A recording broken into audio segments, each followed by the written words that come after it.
Hello, and welcome to Cherish Ephesians 6:4.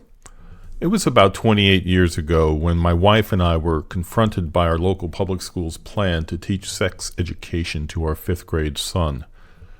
We were newly minted Christians only 2 years prior, and were more than eager to learn what the Bible said about all areas of life.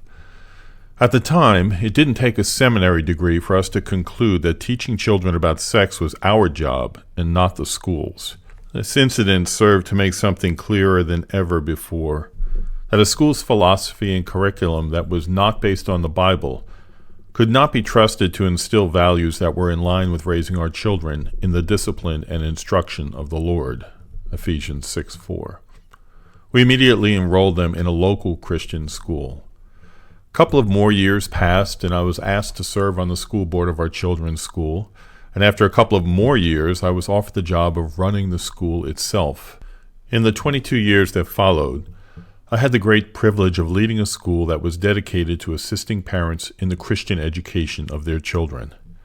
I was incredibly passionate about the need for Christian parents and churches to truly see what was happening to the hearts and minds of children of Christian families as they were taught in the public schools. However, apart from the wonderful and dedicated people at our Christian school, my passion was shared by relatively few Christian parents and churches in our area. In an effort to convince Christian parents to remove their children from any school that did not have Christ as the center of their mission, I wrote several brochures or booklets arguing for a Christ-centered education. The articles were written from the perspective of a 5-day-a-week Christian school administrator, but all of my points and my biblical arguments for Christian schooling also applied to educating children in a Christian homeschool. As indicated earlier, my pleas to churches and parents often were rejected and sometimes led to controversy. Why?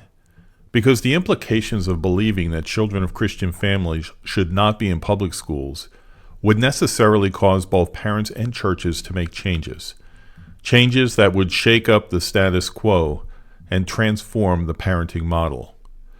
I won't share more detail here, but if you want reasons for rejecting the push to enroll kids in a Christian school, you can read about it on the homepage of CherishEphesians64.com website. Click on the buttons labeled Reasons for Failure. So what about now? Well, the situation is more dire than ever.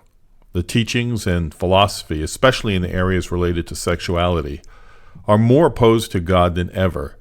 And after several decades of Christian parents continuing to send their kids to godless schools, the destructive fruit of those decisions is becoming apparent even to those who were previously unsupportive of Christian schooling. However, Jesus is in control, and he is a gracious Lord and Savior, so it's not too late to begin following the biblical precepts on parenting and how that affects educational decisions. I hope you will be helped by thinking deeply about the episodes in this podcast for the sake of your children's heart now and for all eternity. I also hope that you will think of many others in your sphere of influence and be quick to share this podcast with them. Thank you very much.